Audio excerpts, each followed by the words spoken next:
राना एहसान साहब, आपकी क्या अंडरस्टैंडिंग है? आप वकील तो नहीं हैं, मगर आप उम्मीदवार ज़रूर हैं, और आर्टिकल 224 जो है बड़ा क्लियर है। इसके अंदर वो कह देता है कि जी members of the caretaker cabinet including the caretaker prime minister and the caretaker chief minister and the immediate family members shall not be eligible to contest the immediately following elections to such assemblies. मानी कि जो भी election उसके बाद हो रहा है आप वो कंटेस्ट नहीं कर सकते।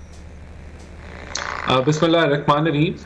देखिए, डेफिनेटली जो आपने आर्टिकल पढ़ा है, और वैसे भी अगर आप सोचें तो ऐसा ही होना चाहिए है कि जो केयर टेकर सेटअप होता है वो एब्सोल्युटली न्यूट्रल होना चाहिए और उसका झुकाव किसी तरफ नहीं होना चाहिए। लेकिन जब फिर कोई उस केयर टेकर सेटअप से कोई पार्टी को ज्वाइन कर ले, और केयर टेकर वैसे ही देखें, it's is a very short period. असूली तौर पे तो ये 90 दिन या 60 से 90 दिन के अंदर होना चाहिए, आइन के मुताबिक 60 से 90 दिन के अंदर।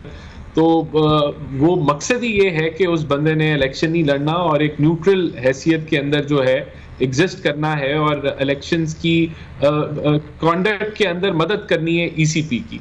तो अगर आप उसको 2-3 महीने या 80% टेन्योर को आप जो है उसमें आप एक जिम्मेदारी के ऊपर आप बैठे हुए हैं, और उसके बाद आप वो 20% जब या 10% रह जाए तो आप रिजाइन करके एक पार्टी को ज्वाइन कर लें और इलेक्शन की तरफ बढ़े, तो डेफिनेटली इट साउंड्स कि it should not be this way.